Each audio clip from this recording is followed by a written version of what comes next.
ঘড়িতে এখন দুপুর 2টো। বেসিক্যালি এই টাইমে বাড়ির মানুষেরা কাজবাজ না থাকলে নিদ্রায় থাকে, কিন্তু আমার মেয়ে তো নিদ্রা কি জিনিস জানেই না। তাই সারাটা দুপুর আমাকে ওর সঙ্গে এরকম পাগলামি করতে হচ্ছে বা ওর পাগলামি সহ্য করতে হচ্ছে। ওর পাগলামি দেখতে দেখতে আমারও মাথায় কিন্তু একটা বুদ্ধি এলো। আগের দিন বাবা ড্রাগন ফল এনেছিল, আর এবারে ড্রাগনটা কিন্তু পিঙ্ক কালারের ছিল।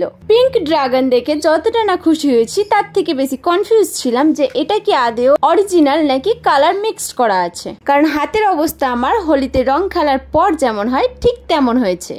ড্রাগন খাওয়া কমপ্লিট, দেন একটা পার্সেল রিসিভ করে এইবার আমার বুদ্ধিটাকে আমি একটু বাইরে প্রকাশ করব।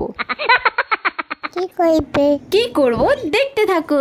অগোছালো আলমারি খোলার পর এলোমেলো এক গাদা জামা কাপড়ের ভিতর থেকে দুটো ওড়না বের করে নিলাম। এই ওড়নাটা দিয়েই আমি আজকে বানাবো মাম্মামের ধুতি। আর ম্যাডামের পছন্দ ম্যাডামের থেকে 1 হাত বড় জুতো।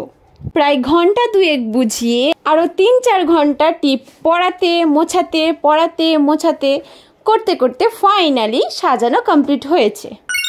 কারণ আমার মেয়ে তো ভীষণ শান্ত। আর এই হলো আমাদের দুপুর 2টা থেকে বিকাল 6টা পর্যন্ত ফাইনাল রেজাল্ট।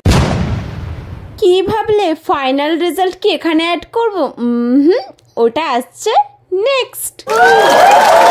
তো আপাতত টাটা।